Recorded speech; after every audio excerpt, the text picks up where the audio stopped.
السلام علیکم ناظرین، میں محمد اسلم حسین سیاست کی خبروں میں آپ سب کا استقبال کرتا ہوں۔ مرکزی حکومت نے ریاستوں سے کہا ہے کہ کورونا وائرس کی نئی شکل اومیکرون سابقہ ویریئنٹ ڈیلٹا سے 3 گنا زیادہ خطرناک ہے اور اس کے لیے ضروری اقدامات کرنے تیار رہنا چاہیے۔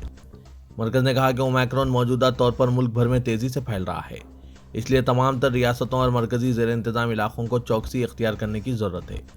مرکز نے ریاستوں کو ارسال کردہ مکتوب میں مختلف احتیاطی اقدامات کی نشاندہی کی، جن میں کووڈ ٹیسٹ میں اضافہ کرنا، حسب ضرورت رات کا کرفیو لگانا اور ہجوم اکٹھا ہونے سے روکنا شامل ہیں۔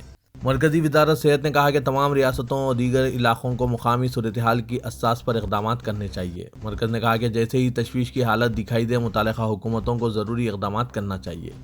مغربی بنگال اسمبلی انتخابات میں زبردست جیت کے 7 ماہ بعد ترنمول کانگریس نے مسلسل تیسری بار کولکتہ میونسپل کارپوریشن کے اقتدار پر قبضہ کر لیا ہے۔ پارٹی کو تقریباً 72% ووٹ ملے ہیں۔ عہدیداروں نے بتایا کہ ممتا بنرجی کی قیادت والی پارٹی نے کارپوریشن کی 144 نشستوں میں سے 134 پر کامیابی حاصل کر لی ہے۔ دوسری طرف بی جے پی، بائیں محاذ اور کانگریس ریاست کی حکمران جماعت ٹی ایم سی کو چیلنج نہیں کر سکی۔ اسمبلی انتخابات میں شکست کے بعد سب سے زیادہ نقصان بی جے پی کو ہوا ہے۔ ریاستی الیکشن کمیشن کے ایک سینئر افسر کے مطابق بی جے پی صرف 3 وارڈز میں جیت درج کرا سکی۔ وزارت اطلاعات و نشریات نے کہا ہے کہ انٹیلیجنس ایجنسیوں کے ساتھ قریبی تال میل کے ذریعے کام کرتے ہوئے اس نے 20 یوٹیوب چینلز اور 2 ویب سائٹس کو بلاک کرنے کا حکم دیا ہے، جو فیک نیوز اور ہندوستان کے خلاف پروپیگنڈا پھیلا رہے تھے۔ وزارت نے 2 احکامات جاری کیے۔ ایک حکم میں یوٹیوب کو ہدایت دی گئی کہ 20 چینلز کو بلاک کیا جائے اور دوسرا حکم نیوز ویب سائٹس کو بلاک کرنے کے تعلق سے ہے۔ وزارت اطلاعات و نشریات نے ایک بیان میں کہا کہ یہ چینلز اور ویب سائٹ پاکستان سے کام کر رہے تھے اور منظم طور پر غلط معلومات کا نیٹ ورک پھیلا رہے تھے۔ ان کے ذریعے ہندوستان سے متعلق حساس موضوعات کے بارے میں فیک نیوز پھیلائی جا رہی تھی۔ وزارت نے کہا کہ ان چینلز کا استعمال کشمیر، ہندوستانی فوج، اقلیتی طبقات، رام مندر اور جنرل بپن راوت جیسے موضوعات پر انتشار پسند مواد پھیلانے کے لیے کیا جا رہا تھا۔ وزیر اطلاعات و نشریات انوراگ ٹھاکر نے ایک ویڈیو پیام میں کہا کہ 20 یوٹیوب چینلز اور 2 ویب سائٹس کے خلاف سخت کارروائی کی گئی ہے، کیونکہ وہ ہندوستانی قوانین کی خلاف ورزی کرتے ہوئے فیک نیوز اور ہندوستان کے خلاف مواد پھیلاتے ہوئے ہندوستان میں ڈر اور الجھن کا ماحول پیدا کرنے کی کوشش کر رہے تھے۔ لوک سبھا میں منگل کو ایک بل پیش کیا گیا جس کے تحت مرد و خواتین کے لیے شادیوں کی یکساں عمر 21 سال متعین کی گئی۔ مرکزی وزیر اسمرتی ایرانی نے اس اقدام کو ملک کی تاریخ میں فیصلہ کن قدم قرار دیا ہے۔ اپوزیشن کے بعض ارکان نے کم عمری میں شادی کے انسداد سے متعلق ترمیمی بل 2021 کی پیشکشی کی مخالفت کی۔ ان کا ادعا تھا کہ اس اقدام سے بعض پرسنل لاز میں مداخلت ہوگی اور یہ بنیادی حقوق کی خلاف ورزی ہے۔ انہوں نے مطالبہ کیا کہ اسے جانچ کے لیے پارلیمانی پینل سے رجوع کیا جائے۔ بل کی پیشکشی کے فوری بعد اسمرتی ایرانی نے، جو وزیر بہبود خواتین و اطفال ہے، کرسی صدارت سے خواہش کی کہ اسے اسٹینڈنگ کمیٹی سے رجوع کیا جائے۔ اس بل کے تحت خواتین کے لیے شادی کی قانونی عمر بڑھا کر 21 سال کر دی جائے گی، جو مردوں کے برابر ہوگی۔ اس بل کے تحت 7 پرسنل لاز میں ترمیم کی جائے گی، جن میں Indian Christian marriage act, Parsi marriage and divorce act, Muslim personal law, Shariat application act, special marriage act, Hindu marriage act اور فارن میرج ایکٹ شامل ہیں۔ اسمرتی ایرانی نے کہا کہ یہ بل تمام موجودہ قوانین کی جگہ لے گا۔ اپوزیشن ارکان نے اس بل کی عجلت میں پیشکشی پر حکومت کو نشانہ بناتے ہوئے کہا کہ فریقوں سے کوئی مشاورت نہیں کی گئی۔ جھارکھنڈ اسمبلی میں ہجومی تشدد اور لنچنگ کی روک تھام کے لیے ایک بل منظور کیا گیا اور 3 سال جیل سے لے کر عمر قید تک سخت سزاؤں کی گنجائش رکھی گئی۔ بی جے پی کی مخالفت کے باوجود انسدادی ہجوم، تشدد و مواب لنچنگ بل 2021 زبانی ووٹ سے منظور کیا گیا۔ مغربی بنگال اور راجستھان کے بعد جھارکھنڈ ملک کی تیسری ریاست ہے جہاں ایسا قانون منظور کیا گیا۔ اس قانون کے مطابق 3 سال سے عمر قید کی سزا کے علاوہ جرمانہ اور جائیداد کی ضبطی کی گنجائش رکھی گئی ہے۔ اطلاعات کو غیر ذمہ دارانہ انداز میں پھیلانے والوں کو بھی سزا دی جائے گی۔ بل کے مطابق متاثرہ خاندان کو مالی معاوضہ دیا جائے گا اور زخمیوں کا مفت علاج کیا جائے گا۔ ہریانہ کے چیف منسٹر منوہر لال کھٹر نے کہا ہے کہ کسی بھی طبقے کے رکن کو عوامی مقامات پر مذہبی سرگرمیوں یا عبادت کی اجازت نہیں رہے گی۔ انہوں نے ریاستی اسمبلی میں یہ بات بتائی۔ گروگرام میں کھلے مقامات پر جمعے کی نماز ادا کرنے پر بعض ہندو تنظیموں کے اعتراض کے درمیان یہ بات کہی گئی۔ وزیراعظم نریندر مودی نے پریاگ راج میں منعقدہ خاتون بااختیاری سمیلن سے خطاب کرتے ہوئے کہا کہ مرکز و ریاست میں ڈبل انجن کی حکومت بغیر کسی تفریق، بغیر کسی جانبداری کے بیٹوں کے روشن مستقبل کے لیے لگاتار کام کر رہی ہے۔ وزیراعظم نے خاتون بااختیاری سے وابستہ مختلف پروجیکٹوں کا افتتاح و سنگ بنیاد رکھنے کے بعد سمیلن سے خطاب کرتے ہوئے کہا کہ بیٹیاں کوکھ میں ہی نہ مار دی جائیں بلکہ وہ بھی جنم لیں۔ اس کے لیے ہم نے بیٹی بچاؤ بیٹی پڑھاؤ مہم کے تحت سماج میں بیداری پیدا کرنے کی کوشش کی۔ مرکزی حکومت کی اسی مہم کا نتیجہ ہے کہ متعدد ریاستوں میں بیٹیوں کی تعداد میں قابل ذکر اضافہ ہوا ہے۔ اس موقع پر اتر پردیش کے چیف منسٹر یوگی آدتیہ ناتھ، مرکزی وزیر انوپریا پاٹل اور پریاگ راج کی رکن پارلیمان ریتا بہوگنا جوشی و متھرا سے بی جے پی کی ایم پی ہیما مالنی سمیت مرکز و ریاستی حکومت کے سینئر عہدیدار موجود تھے۔ وزیر اعظم نریندر مودی نے پریڈ گراؤنڈ میں منعقدہ پروگرام میں پہنچ کر اتر پردیش میں اپنی مدد آپ گروپ چلا رہی خواتین سے بات چیت کی۔ خواتین کے ساتھ تقریباً آدھا گھنٹے تک تبادلہ خیال کیا گیا۔ بعد ازاں مودی نے ریموٹ دبا کر 202 سپلیمنٹری نیوٹریشن مینوفیکچرنگ یونٹس کا سنگ بنیاد رکھنے کے ساتھ ہی خواتین کے ذریعے چلائے جا رہے سیلف ہیلپ گروپس کے بینک کھاتوں میں 100 کروڑ روپے کی رقم منتقل کی۔ ظاہری طور پر ایک اور بڑے بینکنگ اسکیم میں 3 گجراتی تاجرین کیرتی لال سنگھاوی، چندرکانت سنگھاوی اور رمیش چندر سنگھاوی کی ملکیت والی ڈائمنڈ فرم نے LIC کی ملکیت والی IDBI بینک کو 6,710 کروڑ روپے کا نقصان پہنچایا ہے۔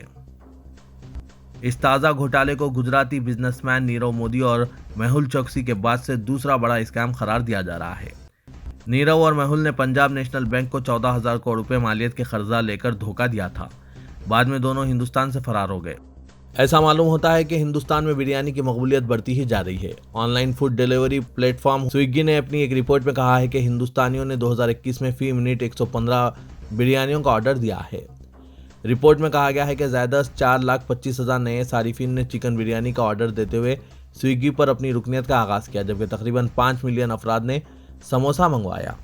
یہ تعداد نیوزی لینڈ کی آبادی کے برابر ہے۔ کمپنی نے اپنے ایک بیان میں کہا کہ سویگی کی 6ویں سالانہ اعداد و شمار رپورٹ سے پتہ چلتا ہے کہ ہندوستان نے ہر منٹ میں 115 بریانیوں کا آرڈر دیا، جبکہ نیوزی لینڈ کی آبادی کے برابر تعداد میں لوگوں نے سموسے کا آرڈر دیا۔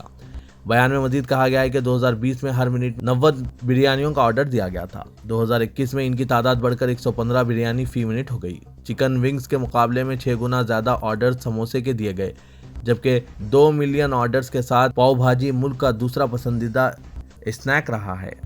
برطانیہ کی عدالت کی جانب سے اب تک کے سب سے بڑے طلاق تصفیے میں دبئی کے فرمانروا شیخ محمد بن راشد ال مختوم کو حکم دیا گیا کہ وہ زائدہ $734 ملین یعنی 5,559 کروڑ روپے اپنی سابقہ بیوی پرنسس حیا بنت الحسین کو ادا کریں۔ یہ رقم پرنسس حیا کی ماباقی زندگی کے لیے سیکورٹی لاگت کے ساتھ ساتھ جوڑے کے دونوں بچوں الجلیلہ بنت محمد بن راشد ال مختوم اور شیخ زاید بن محمد بن راشد ال مختوم کے روزمرہ کے اخراجات کے لیے صرف کی جائے گی، جس میں اولین ادائی کے طور پر $333 ملین آئندہ 3 ماہ ادا شدنی ہوں گے۔ قبلے کے درست رخ کا تعین کرنے کا ایک موقع نصیب ہو رہا ہے۔ چہارشنبہ اور جمعرات کی درمیانی شب چاند خانہ کعبہ کے عین اوپر ہوگا۔ دنیا بھر کے مسلمانوں کے پاس آج یعنی 22 دسمبر کو قبلے کا درست رخ معلوم کرنے کا ایک موقع فراہم ہو رہا ہے۔ سعودی عرب میں چہارشنبہ اور جمعرات کی شام مقامی وقت کے مطابق 3:23 پر چاند کعبے کے عین اوپر ہوگا۔ یہی وہ وقت ہوگا جب دنیا بھر کے مسلمان قبلے کا صحیح رخ متعین کر سکتے ہیں۔ جس طرح سورج کعبے کے عین اوپر آ جاتا ہے، اسی طرح چاند بھی کعبے کے اوپر آ جاتا ہے۔ تلنگانہ کے چیف سیکریٹری سومیش کمار نے صدر جمہوریہ رام ناتھ کووند کے تلنگانہ دورے کے انتظامات کے سلسلے میں مختلف محکموں کے سربراہوں کے ساتھ BR کے بھون میں ایک جائزہ اجلاس منعقد کیا، جو 29 دسمبر 2021 سے 3 جنوری 2022 تک سرمائی تعطیلات گزارنے کے لیے بولارام کے راشٹرپتی نیلائم میں قیام کریں گے۔ چیف سیکریٹری نے متعلقہ محکموں کے عہدیداروں کو جامع انداز میں آپسی اشتراک کے ذریعے انتظامات کی ہدایت دی۔ انہوں نے commissioner greater Hyderabad municipal corporation اور chief executive officer cantonment board کو سڑکوں کی مرمت کے علاوہ بیریکیڈز نصب کرنے کی بھی ہدایت دی، تاکہ راشٹرپتی نیلائم جانے والی ٹریفک کو مسائل کا سامنا نہ کرنا پڑے۔ انہوں نے محکمہ برقی کو 24 گھنٹے برقی کی سربراہی کو یقینی بنانے کے علاوہ محکمہ صحت کو میڈیکل ٹیموں کی تعیناتی اور دوسرے متعلقہ محکموں کو پروٹوکول کے مطابق درکار انتظامات کی بھی ہدایت دی۔ مرکزی وزیر داخلہ امت شاہ نے آج BJP کے ریاستی قائدین کو مشورہ دیا کہ وہ چیف منسٹر چندر شیکھر راؤ کی بدعنوانیوں کو منظر عام پر لائے اور ان کی تحقیقات کا مطالبہ کریں۔ ریاست سے تعلق رکھنے والے BJP کے قائدین نے آج مرکزی وزیر سیاحت جی کشن ریڈی کی قیادت میں دہلی میں امت شاہ سے ملاقات کی۔ ملاقات کرنے والوں میں BJP کے ریاستی صدر بنڈی سنجے، رکن پارلیمنٹ D اروند، رکن اسمبلی E راجندر، پارٹی قائدین DK ارونا، جتیندر ریڈی اور دوسرے شامل تھے۔ اس ملاقات کے دوران امت شاہ نے BJP قائدین کو تلنگانہ میں پارٹی کو مستحکم کرنے اور حکمراں جماعت TRS کے خلاف جدوجہد کرنے کا مشورہ دیا۔ 4 افراد بشمول بین الاقوامی مسافرین جو حال ہی میں غیر خطرے والے ممالک سے حیدرآباد پہنچے تھے، ان کے علاوہ ان کے رابطے میں آنے والا ایک شخص اومیکرون سے مثبت پایا گیا۔ محکمہ صحت کے عہدیداروں نے یہ بات بتائی۔ اس طرح تلنگانہ میں اومیکرون سے متاثر ہونے والوں کی تعداد 24 ہو گئی ہے۔ ان میں 19 افراد ایسے ہیں جو حال ہی میں مختلف غیر خطرے والے ممالک سے حیدرآباد پہنچے۔ حال ہی میں خطرے والے ممالک سے حیدرآباد پہنچنے والے 4 مسافرین اور ان کے رابطے میں آنے والا ایک مسافر اومیکرون سے مثبت پایا گیا۔ تلنگانہ حکومت کی جانب سے کرسمس تقاریب کا بڑے پیمانے پر لال بہادر اسٹیڈیم میں انعقاد عمل میں آیا۔ چیف منسٹر کے چندر شیکھر راؤ نے مہمان خصوصی کی حیثیت سے شرکت کی اور کرسمس کیک کاٹ کر عیسائی برادری کو مبارکباد پیش کی۔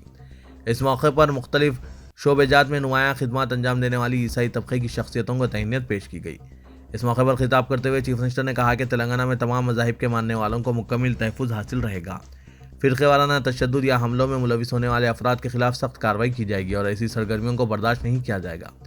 انہوں نے کہا کہ تلنگانہ میں تمام مذاہب کا یکساں طور پر احترام کیا جاتا ہے اور عوام مذہبی رواداری کے ساتھ زندگی بسر کر رہے ہیں۔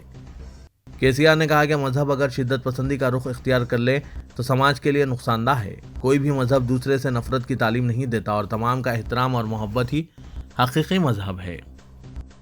حکومت انٹرمیڈیٹ سال اول ناکام طلبہ کو پاس کرنے کا فیصلہ کرے گی۔ حکومت سال اول امتحانات میں ناکام طلبہ کو دوبارہ پاس کرنے پر غور کر رہی ہے، کیونکہ نتائج ناقص ہونے اور طلبہ کو کامیاب قرار دینے کے بعد امتحانات لینے کے علاوہ تاخیر سے امتحانات میں ناکام ہونے کے خلاف احتجاج اور ناراضگی کو دیکھتے ہوئے محکمہ تعلیم کے عہدیدار اس بات کا جائزہ لے رہے ہیں کہ اس سے کس طرح نمٹا جائے۔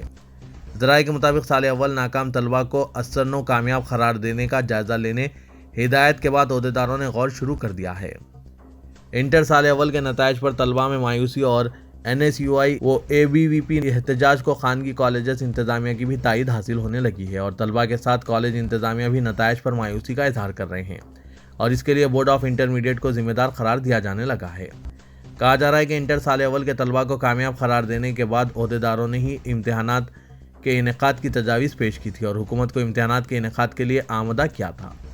ریاستی نہیں بلکہ ملک بھر میں کورونا لاک ڈاؤن کے علاوہ تعلیمی صورتحال کے سبب طلبہ نفسیاتی تناؤ کا شکار تھے۔ ایسے میں ان سے امتحانات لینے کا فیصلہ درست نہیں تھا۔ ذرائع کے مطابق حکومت کے علاوہ کونسل برائے اعلیٰ تعلیمات کے ساتھ مشاورت کے بعد ہی دوبارہ تمام طلبہ کو کامیاب قرار دینے کے متعلق فیصلہ کیا جائے گا۔ مرکزی مملکتی وزیر داخلہ نیتیانند رائے نے آج لوک سبھا میں اسدالدین اویسی صدر مجلس اتحاد المسلمین و رکن پارلیمنٹ حیدرآباد کو بتایا کہ دستور میں اینٹی نیشنل مخالف قوم لفظ کی تشریح نہیں کی گئی ہے۔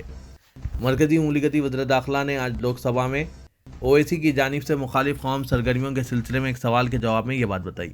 اسدالدین اویسی نے مرکزی وزارت داخلہ سے سوال کیا کہ کیا آیا حکومت نے اینٹی نیشنل لفظ کی کسی قانون میں یا کسی قانون پر عمل آوری کے تحت قواعد میں تشریح کی ہے؟ اگر اس پر عمل آوری کی جا رہی ہے تو اس کی تفصیلات بتائی جائے۔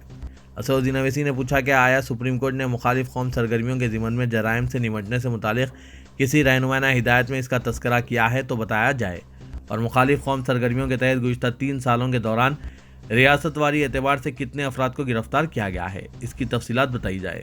مرکزی مملکتی وزیر داخلہ نیتیانند رائے نے اسدالدین اویسی کو بتایا کہ دستور میں مخالف قوم یا اینٹی نیشنل کا کہیں لفظ نہیں ہے، تاہم عدالتی طریقہ کار کے دوران ملک کی سلامتی اور یکجہتی کو متاثر کرنے والی غیر قانونی سرگرمیوں سے نمٹنے کے لیے عدلیہ نے اس طرح کا لفظ استعمال کیا ہے۔ تو یہ تھا آج کا خبرنامہ۔ خبروں سے متعلق کمنٹ کے ذریعے آپ اپنے خیالات پیش کر سکتے ہیں اور ساتھ ہی اس ویڈیو کو لائک کیجیے گا۔ تو میں محمد اسلم حسین اب آپ سب سے اجازت طلب کرتا ہوں، تو دیجیے اجازت۔ اللہ حافظ۔